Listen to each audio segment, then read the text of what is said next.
પારડી તાલુકામાં national highway number 48 પર ફિલ્મી દ્રશ્યો સર્જાયા હતા।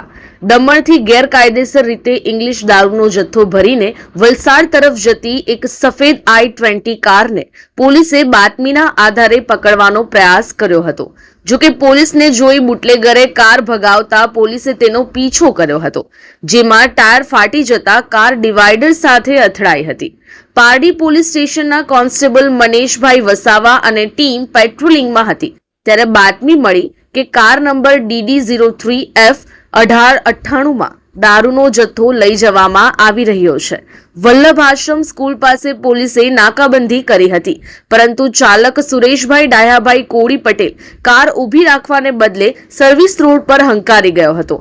પીછો કરતી વખતે કારનું પાછળનું ટાયર ફાટી જતા કાર ચંદ્રપુર ITI સામે ડિવાઈડર સાથે અથડાઈને અટકી ગઈ હતી। પોલીસે કારની તપાસ કરતા ડિક્કી અને ક્લીનર સીટ નીચેથી વિદેશી દારૂની બોટલ નંગ 312 નંગ, જેની કિંમત ₹53,040 નો જથ્થો મળી આવ્યો હતો અને પોલીસે હુન્ડાઈ i20 કાર કિંમત ₹3 લાખ અને મોબાઈલ ₹1000 મળીને કુલ ₹3,54,040 નો મુદ્દામાલ કબજે કર્યો છે। પકડાયેલા આરોપી સુરેશની પૂછપરછમાં આ જથ્થો ગુંદલાવની ભારતી ઉર્ફે મુન્ની મુકેશભાઈ પટેલને પહોંચાડવાનો હોવાનું બહાર આવ્યું છે। પોલીસે બંને વિરુદ્ધ પ્રોહિબિશન એક્ટ હેઠળ ગુનો નોંધી વોન્ટેડ આરોપીને પકડવા ચક્રો ગતિમાન કર્યા છે। અમારી લાઈવ ન્યૂઝ 24 ચેનલને સબસ્ક્રાઇબ કરો,